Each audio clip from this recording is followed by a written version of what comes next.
Today we are sharing with you how to choose a student loan and giving you the best tips on what to have in mind when searching for one. The College Disruptor. Hi, I'm Santiago from Great Hacker, the non-traditional students' most trusted resource, and we know how necessary financial aid is. We want you to avoid all possible problems and end your college experience without massive debt. So, let's begin. There are two types, federal and private. With federal student loans, you borrow money from the government, while with private student loans, you borrow money from private lenders such as banks, private organizations, and credit unions.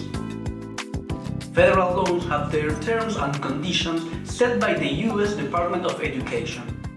Their interest rates are fixed and usually aren't too high, but the amount of money you can get is lower and more limited by your academic status. However, it's easier to access them and they offer a better and more extended repayment period. So, how much can you borrow from a federal student loan? Your limit will depend on what you fill out in your FAFSA. FAFSA determines how much and which type of loans you can receive based on your financial need, your degree level, the year of school you are enrolled in, and your dependency status, which is whether you receive financial aid from your parents or not. Then you'll receive an expected family contribution, which determines how much you and your family can expect to pay for the following year in college tuition. Now, there are three types of direct loans. Subsidized loans are for students that have demonstrated financial need. They don't accrue interest while you are in school or during deferment periods, and the repayment plan starts 6 months after you graduate. Unsubsidized loans aren't based on financial need. The loan depends on your attendance cost and the financial aid you can receive. The fixed interest is charged at all times and you can start the repayment plan 6 months after you graduate. Finally, PLUS loans are unsubsidized loans for professional or graduate students and parents of dependent undergraduates. It's credit-based, meaning its interest rates tend to be higher than the other federal loan options. Here we have a table with the amounts for dependent students and people whose parents can obtain PLUS loans according to their degree level. Keep in mind that graduate or professional students are not applicable. Then, for independent students and dependent undergraduate students whose parents can obtain PLUS loans, here we have the amounts depending on their degree level. Why are PLUS loans not included here? Because they are credit-based, meaning you can borrow as much as you need to cover the cost of attendance. Now, let's jump into private loans. Unlike federal loans, the terms and conditions depend entirely on the private lender you choose. Their interests are usually higher and they begin their repayment plan during the academic journey, not 6 months after graduation. How much they offer you depends entirely on the entity you are asking. The more you can prove you'll be able to pay the money back, the more money you'll be able to access. To prove your background, private lenders may require you to include personal information like credit score, employment history, the degree type you want, the total cost of attendance, and the credit score and employment history of a co-signer. Hi, I'm Rich, part of the content team of Great Hacker. Sorry for interrupting this video, but please, before we continue, share, like, and subscribe so more people can have this valuable information. Let's continue.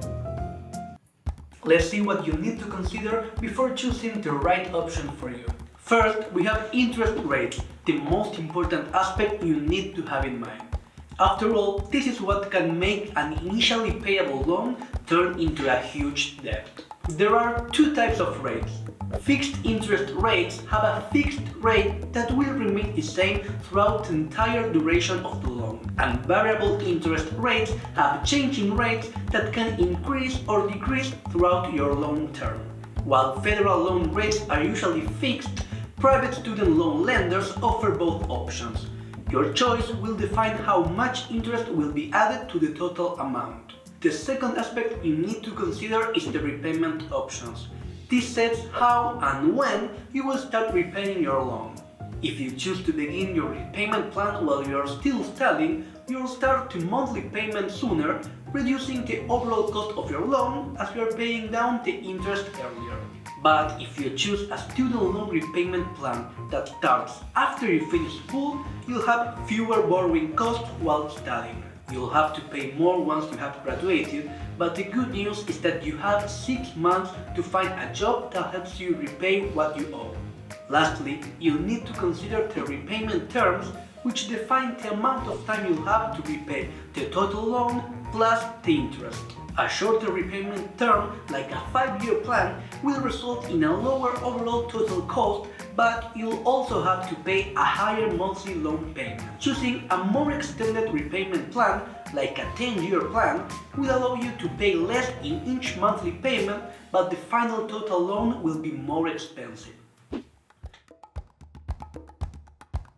For federal loans, the current interest rates are as follows.